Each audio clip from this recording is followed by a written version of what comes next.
The Rastafarian community is our citizens, part of our community, and we all know that. Well, even way before my time, when I joined the organization, the stories, what I used to hear concerning the relationship between the Rastafarian community and the police. What I used to hear was not too flattering. So there's something I always wanted to hear from myself, especially from one of those who belongs to the community, what they were educated on from their elders. But before I asked the Honorable Prophet the next question, I have this clip that I would like to show you. Just a very short clip I got from a documentary. Let's show that clip right now. The movement emerged after the coronation of Haile Selassie I as the Emperor of Ethiopia. Rastafari regard Emperor Haile Selassie I as the greatest African leader to have ever lived. For Rastafari, his contributions to African development, African sovereignty, world peace, and stewardship of the Ethiopian Empire serves as the blackprint for good leadership and mastery of self through an African-centered spirituality. Now in the Caribbean, Rastafari are calling for healing and reconciliation across the region and around the globe. When come for Babylon, woy, Babylon gave Rastafari a lot of brutalized Rasta. A lot. If it is for sake of what Babylon was doing, Rastafari doing, I myself at my home here, I will never be a Rasta woman. Wickedness! Each time they come here, they're hitting man without doing nothing. You know, juking man with their guns. You know, breaking my clay pot and tell me go and buy pan to give my children, to cook food for my children. Babylon was here every week. Same like in the ghetto.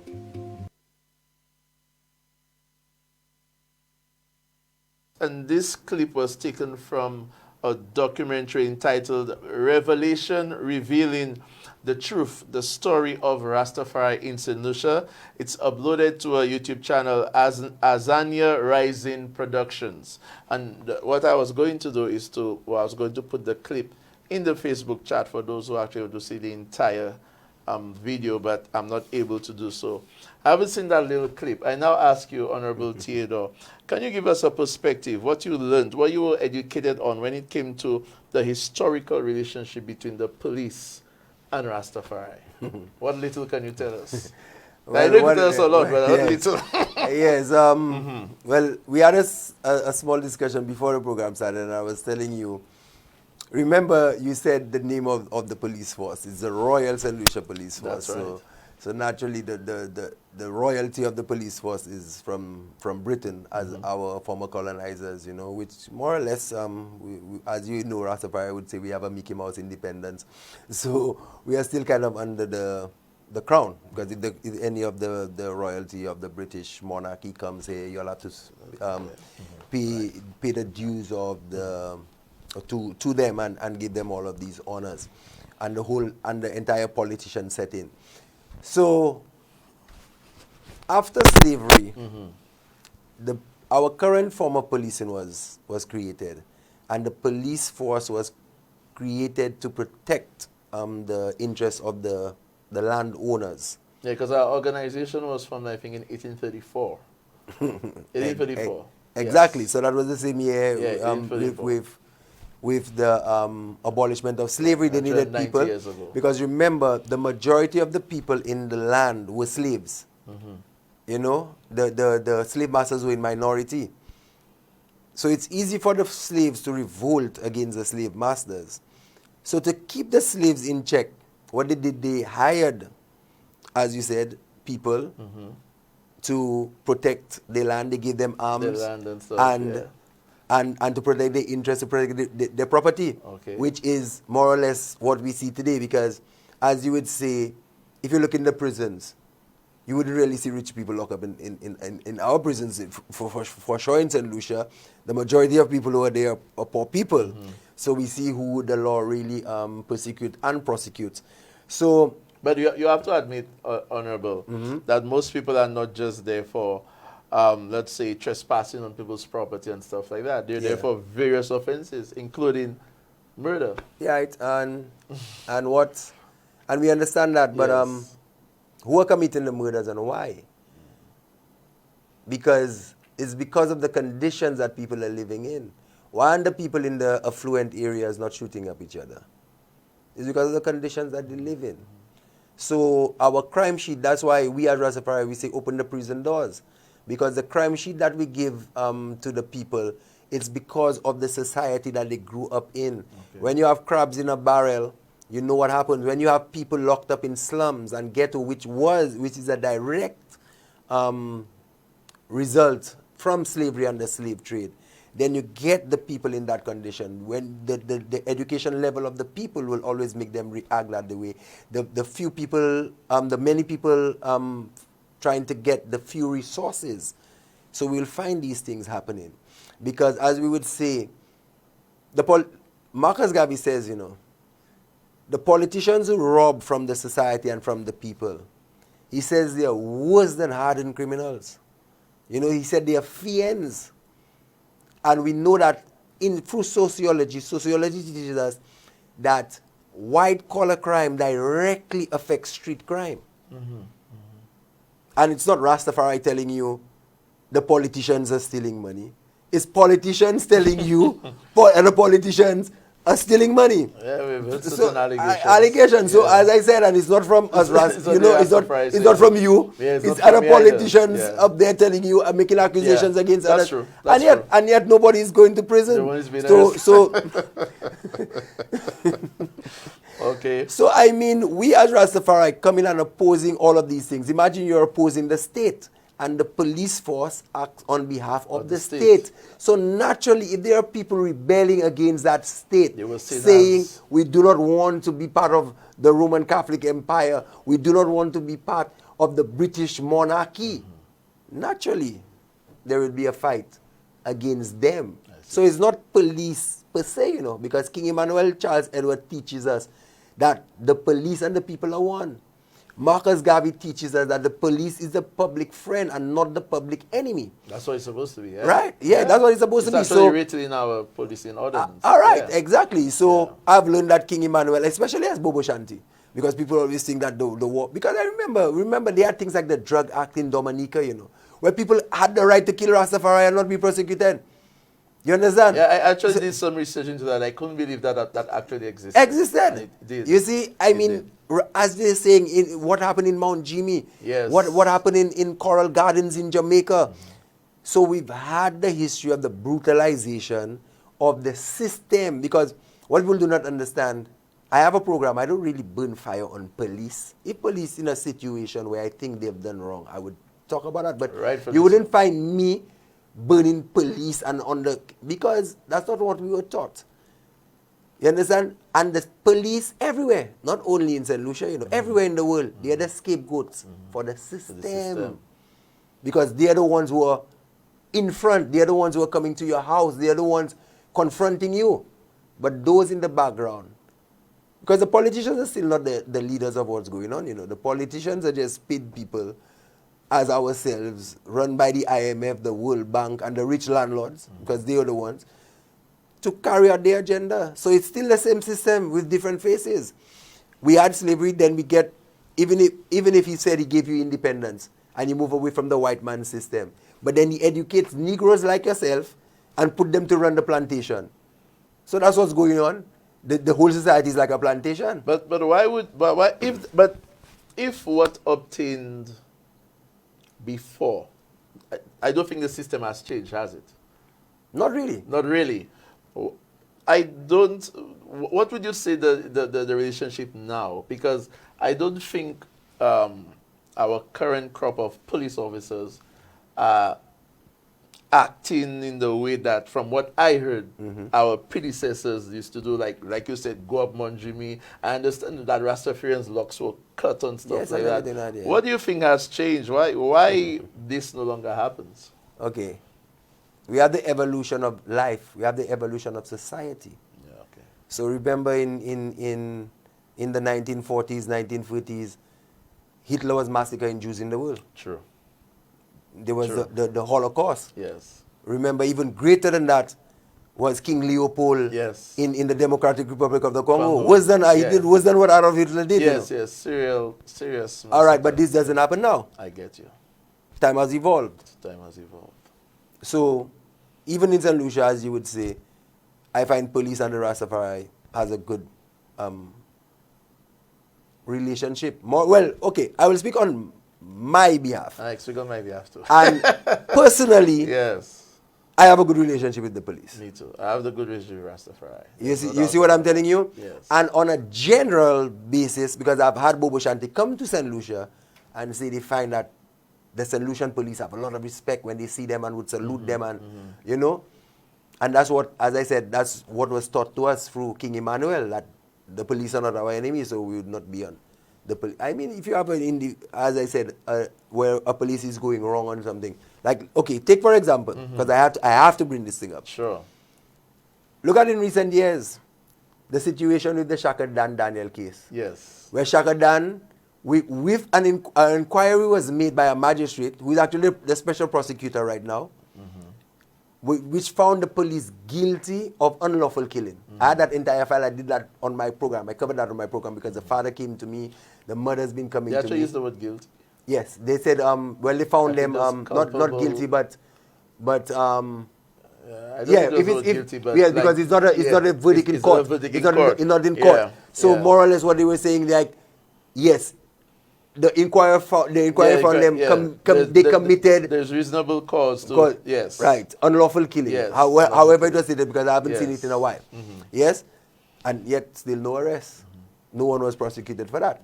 So we'll still see, yes, time has evolved, so people cannot do it, because I'm pretty sure there were police officers that wouldn't have been happy with me maybe being on this program. You understand what I'm telling you? Because they would figure out what this Rasta might be coming and say, and Yes. and it's a preconception of people, as you're saying, the ignorance of people. So they wouldn't listen to hear what's the stance of Rastafari. They would go on these old notions, because naturally, if Rastafari was being prosecuted and beaten by police, what do you think the relationship, if they're on a bus? I've heard stories, you know, people go where Rastafari is, and maybe they come with a search warrant and would pick up the carpet and gather up all the seeds and the bits of marijuana on the carpet and bring him down and charge him for that. You understand? I see. And especially because cannabis was part of our culture, our livelihood, and it's illegal. So it's easy to find grounds and I would still think that would happen today. So it may not happen on a grand scale as it used to. and as bold as, As but bold as it I used would to. think that if there is a roadblock and a Rasta man is on the bus, most likely he might be the one they are searching for cannabis, because they would figure that, because most likely he would be one that's in foul of the law. Although, in all fairness, now not that having a certain amount of cannabis is not illegal, but I think right now the police is more hard pressed researching for firearms and ammunition because no. of all what has been happening. Let me tell you, Oh, yeah, the talk to police me, are tell going me. around burning plantations, searching people for marijuana. There's a law put in place for the 30 grams. Yes. Certain see. police don't even know that law exists.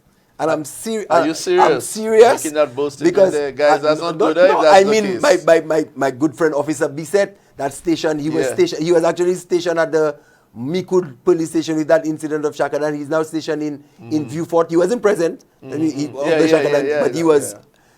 He met me one time. I think it was by Deriso, and he told, we were having that discussion. And he said he hadn't seen the law pertaining to that, and I had to take the copy of the Gazette and show send it it to to him, and he said thanks. So I knew genuinely it wasn't just police acting maliciously. I understand. It's because the information has not been sent out. I see. Because actually the police have been absent from a lot of the I was part of the cannabis task force with the government. And the police many a times have not been present. Look at our last symposium that they had earlier this year. I think it was in April. In April, yes. Or in March. That the police representative was not present at the symposium. I think I only went to one, Right? invited to one. So if the police doesn't have representation there for him to educate himself about what's going on, I remember my good friend, my good friend Smalls from the SSU. He would Good night, tell me, Inspector Small. I know he usually watches the show. yes, he told me, Rodneil, you'll be on the show tomorrow night. I say, how you know? He said, because we have a group chat. And it was shared in the group chat. Yeah. So I remember one time he told me, yeah, but 40 grams of marijuana is a small portion of thing. And I had to tell him, no. That's like a sandwich bag full with marijuana. Yes. Like the sandwich Ziploc bag. Full of marijuana, put it like that, for you to have an idea of what 40 grams is. But police are still going around taking fellas for 5 bag. I'm telling you, we've had that. The carriers, Pancho, Yeah. we know Pancho have brought up some of the people coming to him at these discussions. Okay, this is very, very interesting. And I don't know what happened to the clock tonight. A lot of things is happening because of my guest. Okay? We're going to take another break, folks. Stay tuned to Police Insight.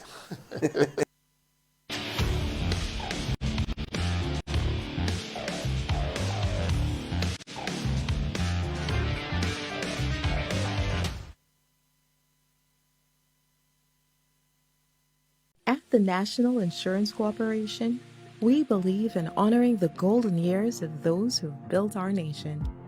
Introducing the reimagined Golden Citizens Program, our way of saying thank you to our NIC retirement pensioners. Enjoy exclusive rewards as you explore a world of discounts at businesses across St. Lucia. Because your journey doesn't end with retirement, it's just beginning. Our commitment to you goes beyond providing financial security. It's about making your golden years truly golden. The National Insurance Corporation, celebrating your golden years with exclusive rewards. Because you deserve it. NIC, for the benefit of us all.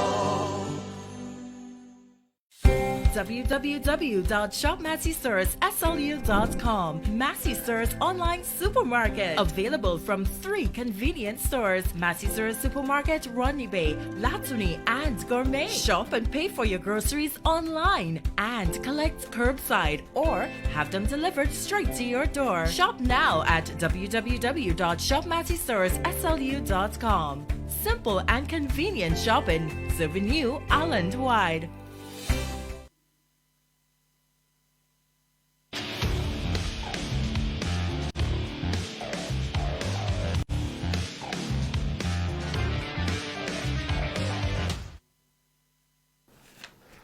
Okay, welcome back to Police Insight, folks. Your host there, Acting Inspector Zachary Hippolyte. In studio with me, the Honorable Prophet Rodneil Theodore, and I'm happy to see that our streaming is live.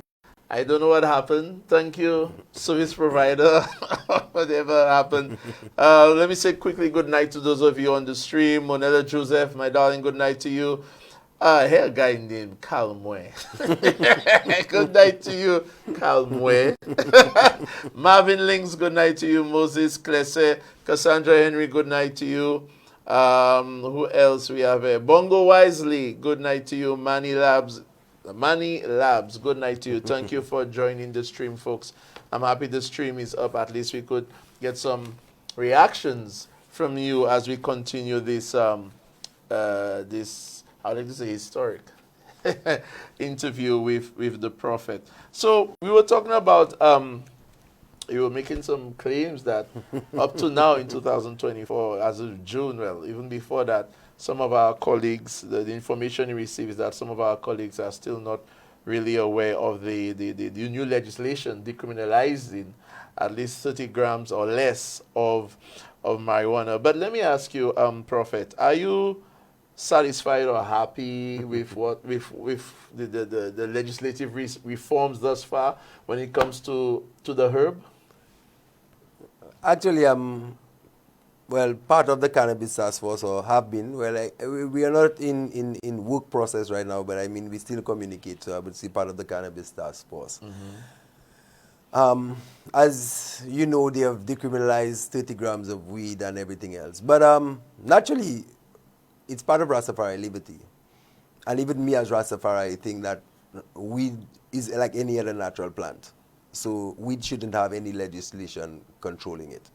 But let's say, yes, we understand we're in the system, from where it came from to where it's progressing, even in the world. Okay, we know. But it's funny. Let me tell you something. Maybe you don't know of that. But 3 cases were filed in our courts concerning the rights of us Rastafari to be in possession. Because on different occasions, ones were arrested for being in possession of cannabis. One I've had on my program one time, right? So they filed this case, 3 different cases, 3 different lawyers, which they, I think, joint these cases, and they all faced the law courts. In 2021, December, that case, it was completed. They heard the arguments of both sides, and the judge said to them he will deliberate until January. So January they should have given the judgment, which would have been January 2022. Okay. We are in June 2024, and that judgment hasn't been passed yet. Now, not surprisingly, in one of our sister countries, St. Kitts Nevis, there was a similar case before the courts, where the judge said that the people could have any amount of cannabis in their possession until the government regulates it. So you couldn't tell the people that they cannot have cannabis at all. I would think that we shouldn't go against that judgment because it's a precedent. So I'm thinking, between the law courts and our government, they are trying their best to put something together in place before that judgment comes out. Because from what I know, the lawyers who brought forth these cases are not being consulted. So why is it taking so long for a judgment for this to be passed? So yes, obviously it's better that if someone has 30 grams of weed, he knows he cannot be prosecuted, because I mean, people have been through things for 5 bag and for spliff And and I for think spliff also tail. records of individuals were expunged. Those who had that were arrested for that. For cannabis, Are you aware well, that happened? yes, very much, because I myself have had running with the law for cannabis. You know, I could tell you that much, and I'm part of that process. I haven't seen any of my records expunged, but I don't know why. I need to inquire, Miss. Yes, I cannot even remember. Oh, Miss Gustav, we would like to know why my record hasn't been expunged as yet. But I personally have been through the law courts for this. What is cannabis to Rastafari? Maybe we need to explain that, because to some of us, most of us, we look at it as a drug, a plant, a nuisance, sometimes the smell. But what really is it to Rastafari? Not just to Rastafari, but let's go to the world, you know. Rastafari has been used in medication and for therapeutical healing for generations upon generations, thousands and thousands of years, by the Chinese, by the Africans, by the Europeans. Even recently, before they made marijuana illegal, marijuana was even used in the mental health of facilities and everything else. We've heard songs by Peter Tosh and others who are telling you all of the things that marijuana is good for. And now you're hearing these things on mainstream media. That's true. Mainstream media. So, I mean, it wasn't by some divine intervention that Peter Tosh knew these things. It's because the science have always been there showing that what they're saying about cannabis is a lie. It was made up. It was fabricated by DuPont and other ones who were, it would have been more beneficial for them and their companies, because marijuana could be used for so many different things that if it was maybe legal, the hemp plant and all of these things we've been used for sales, and that's the history. The history, it was being used widespread from that time till now. So all of a sudden, right, they have seen the beneficial aspects of it. But mainly why we're going through this is because of the U.S. You know how the U.S. is the big, as they would say, the big dog of the world, you know. So the U.S. federal law has marijuana illegal. So even if you, in your country, legalize marijuana, it's hard for you to trade and do these things. It's hard for you to put that money into the banking system. Even if the government of St. Lucia decided, banks would have an issue because the central banks of America will sanction them for putting in. And there's also a body that oversees cannabis and the rules and regulation being put in place in your country, telling you, okay, well, you cannot have recreational cannabis in your laws. That's according to the international organization. But then again, that's violating people's rights, religious rights, because if we use it for ourselves, and naturally, if it's been used by Rastafari, look at this, and we are smoking it, because I remember the one Mark Emery of Canada, the man they call the Prince of Port, he was saying, one of the things it start making you do is start questioning things, you know. So, you know, so imagine you see the people who are rebelling against your society, or rebelling against your authority. One of the main things they are doing is using cannabis and smoking cannabis. So why wouldn't you want to outlaw? I see. To stop the rebellion. But I want to also remind those our listeners, and we have lots of people here. Let me see. We have at least 3 people saying cannabis is the healing of the nation. Here, Joseph Cherry Blossom, good night to you. The smoking, yes, whether it be cannabis, yes, cigarette, whatever it is, smoking in public is illegal. Yes. Currently in St. Lucia. Right, I know that. Okay. I know that. All right. But okay. it's, yes. But, okay, yes. Yeah. And that's true, and I respect that because I mean, smoke is offensive to a lot of people. I would hate someone to be smoking cigarettes in my presence. And that's not now. Yes. Even before I started smoking cannabis. You understand? So I don't think people should be smoking amongst other people in like in maybe in the city anywhere smoking. And no. But how many police officers you see arresting or stopping anyone from smoking cigarettes when they're doing it in public? Because people are still smoking cigarettes in public. If a man decides he's on the boulevard smoking his cigarette, no one will approach him, not that I've ever seen, no police officer, and tell him he cannot smoke. Yeah, maybe it's the same reason that a lot of them don't even know that it's illegal. That too.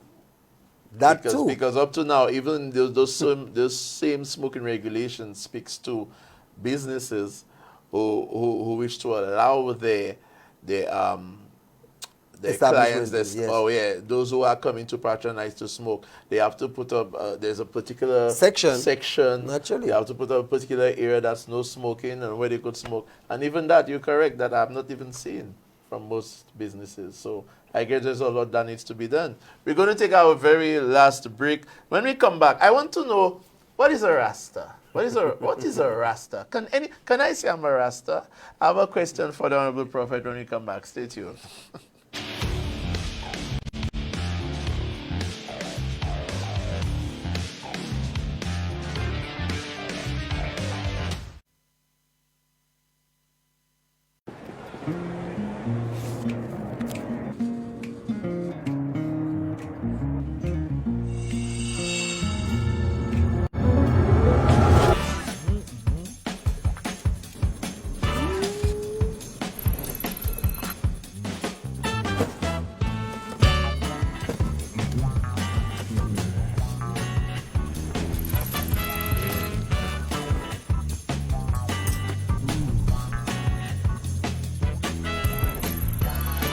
Enhance your shopping experience with a Bank of St. Lucia Visa credit card. Contact us via WhatsApp and apply for your Bank of St. Lucia Visa credit card today. But imagine, sometimes it's feeling like there's only 2 days in the week. Yesterday was Monday, and look at that Friday afternoon. So hear that. Do you have a talent or skill that you can turn into a business idea? Well, don't sleep on you, my youth. Get your business started today. The Youth Economy Agency will guide you. Provide funding. Yes, sister, provide funding. Plus training to run your business profitably. Yo, go online now to start living the St. Lucian dream. Just 1 click and boom, you're in business.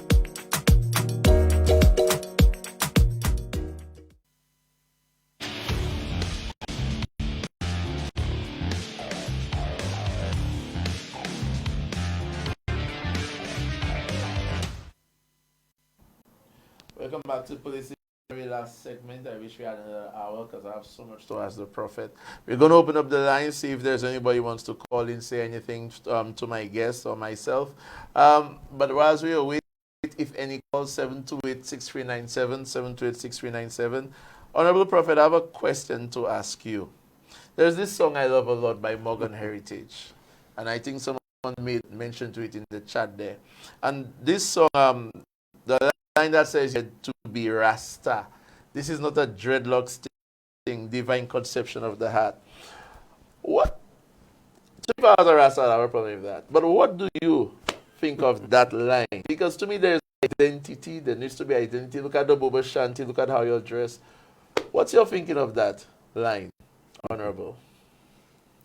Emperor Selassie, I visited Jamaica on the 21st of April, 1966. He awarded 30, I think it was 31 or 33, I think it's 33, Rastafari as gold medal. For all those who think that, and as contrary propaganda. Not all had dreadlocks. Not all had dreadlocks. And a lot of Rastafari would say Leonard Howell is the first Rasta man. Leonard Howell does not have dreadlocks. Now, according to the song, don't have to dread to be Rasta. People have given me different angles on that song and what they were really thinking about. So certain one said, when they said dread, they mean it wasn't the locks, it was the Honorable, behavior. we have a call. Sorry about that. Let's take that call. Good night, caller. Hello. Hello. Good night. Good night, brother. Good Talk night. to me. Yes. Good night. This is Khalid George calling. How you doing, sir? And I want to tell you that this is probably the best program that you've ever done. Thank you, sir. I am very, very impressed, or whatever, because it's Theodore. Because he's dead on in the history of the world. His vision of what has happened overall in terms of slavery and our current situation is dead on. And I have the same kind of position on him, that nothing has changed since slavery. It is just that you have different organizations, institutions running our things. For example, at some of in financial services, let us say, financial services, every time that we want to go into financial services, they close the door. So control us, all right? That is the Western world controls us. And on that, we as black people have our own new systems. Because in the old, don't forget that civilization started up in Africa, you know. That is the origin of man. And the kingdoms and so on that occurred in Africa, were all suppressed by the Western world. Now the Western world capitalist system is controlling us. And until such time that we as black people form our own institutional areas, like for financing and so on. Marcus Garvey was very, very well on target, you know, because for trading, you must have ships, and the Black Star Line that he started off with, okay, is of great significance. And until such time that we have these kind of trading links between Africa and ourselves, all right, we will always be left behind. Africa, all the Africans, including places like Brazil and so on, where Brazil has more Africans than the Caribbean and the Americas together, and we start trading with our brothers and sisters in Africa, all right, we will always be left behind. So we have to have, for example, our own World Bank, instead of the existing World Bank, our own IMF kind of situation, which is more suited to our economic conditions. And the economic conditions in Africa that was originally was in existence was more or less a cooperative type of existence where you had a grouping of people and there were clear systems, there were very clear systems of organization and so on, right? So, brother man, I'm very, very pleased of what you have said. I hope a lot of people have been educated as a result of what you have expounded. And I can't say more because, in fact, I would like to have a very long conversation with you personally. I'm of the same link or the same thought processes as you. I'm not a Rasta, but when I look at the whole economic world system, what you have said, you're dead on. So thank you very, very much for that. Thank you. Thank you, sir. Thanks. Well, he says Rasta, but he has the same divine conception of that. Well, yes. So, yes, we will continue with that. Yes. If you guys, the people who are singing this song, they all have dreadlocks. Yeah. All right. Now, he said to me one time, he said, okay, well, let's listen to this song. He said, there are two people sitting on the road. One has dreadlocks, one doesn't. The one who doesn't have knows all about Rastafari, knows all about Selassie, knows the history of Rastafari and everything else. The one with the dreadlocks doesn't know anything about it. He's just wearing dreads, right? Someone comes, let's say, to the police station. They said, a Rasta man sitting down the road there assaulted me. Who do you think the police would go and arrest if they went down the road? The one who does not have the appearance of Rastafari, he knows all of the things and the concept and he has it in his heart? Or will he arrest the one with the dreadlocks? What do you think? I get you. Exactly. I get you. So, yes, you can hold Rastafari to heart because I did grew locks, right? I remember when I attended classes at Florida International University. I did a class. Sorry, Honorable, Okay, we have yes, another go. call. Good night, caller. Yeah, good night. Talk to caller. Yeah, there's a popular song by Damien Junior Mali called Slave Mill, and it has a chorus, sad to see that the slave mill is grinding sweat, grinding still. And I think that probably, gives, a summary of the situation in modern day living, just an observation, is good to see Rasta on a Babylon program. Thank you, caller. Thank you, caller. Yeah, Rasta on a Babylon program. Yeah, I had a lot today, you know. Yeah, Rastafari will be on a Babylon program. Yes. And also thank you to Kai George for calling in. Imagine we're almost out of time, but I need to ask you this question, Honorable. Because I think you've already expressed that, you don't have to have locks to be Rastafarian. I didn't say that, though. You didn't really say that, No, not in that, but... I didn't say that. Yeah. What I'm telling you is, the appearance of Rastafari and living Rastafari to the fullest, yes, I believe that you need to have dreadlocks and everything. So live Rastafari, livity. But then you could have the concepts of Rastafari. Without having the dreads. Because it's like anything else. They tell you need to test the spirit of man. So I do not deal with someone because he's a Rasta man. I will deal with someone because he has, whether it's a police officer, whether it's a road Catholic. Okay. You understand? That's how I see life, But then again, as we say, there's a certain ideology you hold and your appearance and your outlook as Rastafari. Yes, naturally. Last question. What would be Rastafari's solution or teaching in crime situation? Well, we touched a little bit on that earlier.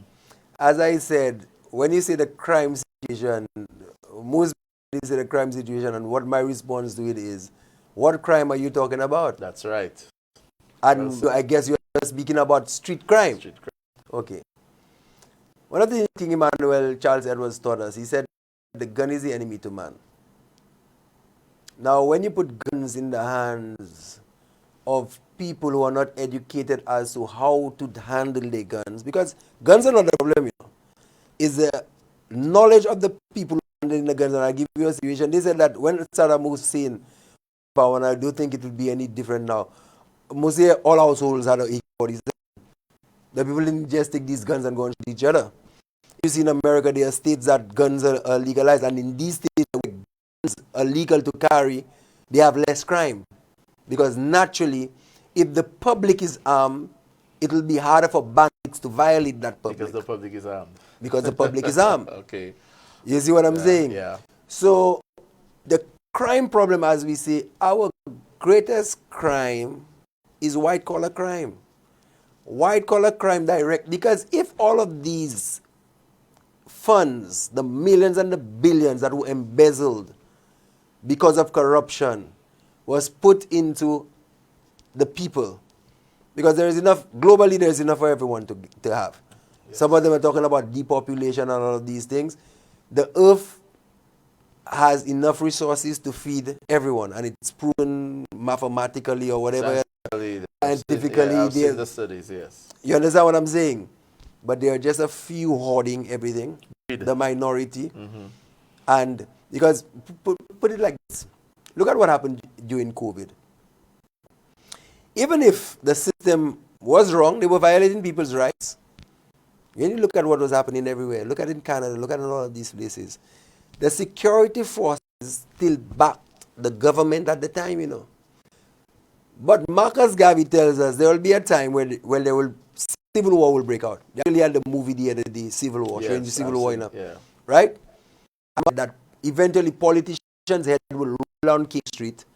Sandy Gully will be full of blood, and Swallow Field will be a bloody battlefield. There will be civil war. They said the army will have to take over the state. Right?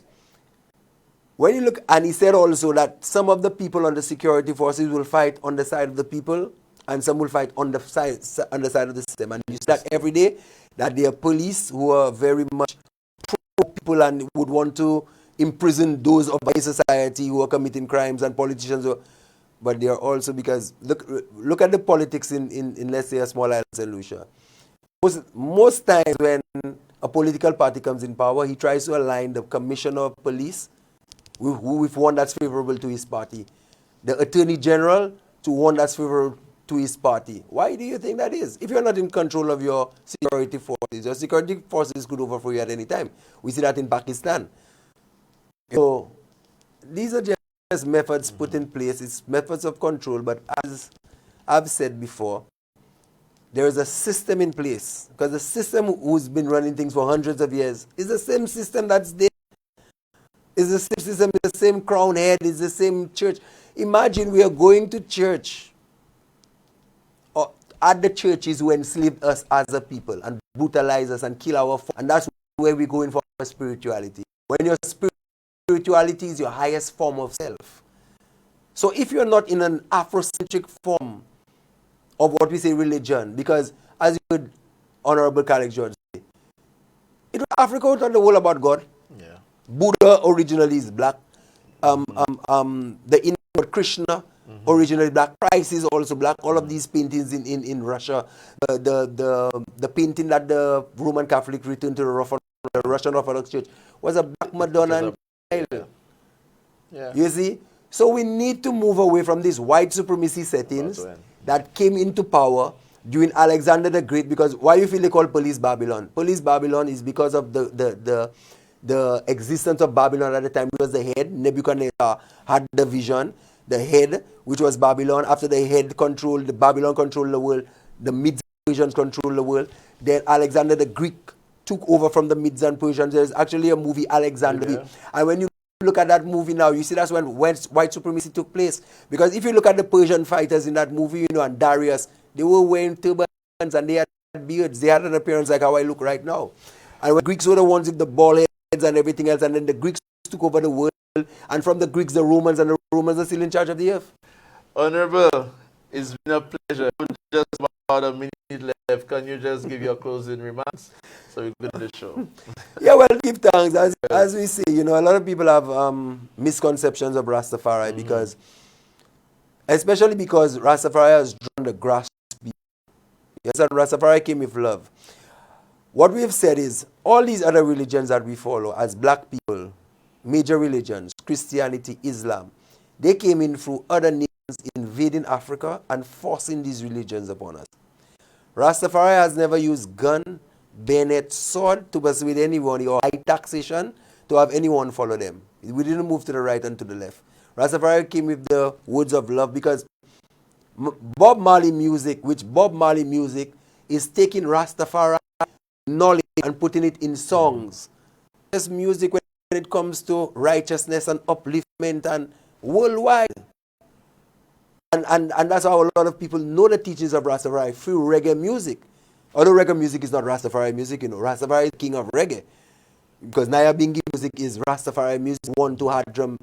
But then they took the teachings of Rastafari as artists and singers, and they put it in songs. And these are the songs we look at as righteous songs, as conscious songs, So that's what we have to say about Rastafari. Rastafari has returned to make people know themselves and see themselves as they were before, and to move away from the current system that they're in. Thank you, Honorable Prophet Rodneil Theodore. It was a pleasure having you on the show tonight, sir. And thank you, those of you who finally caught into the live stream, called into the show, all those who called in, thank you so much. And all those who posted, big up to you guys. Once again, it has been a nice show. This is not the last time I will invite the Honorable on the show. And he promised me he's going to invite me onto his. So anyway, thank you so much. Have a good night and stay safe until next week, Tuesday. Bye-bye.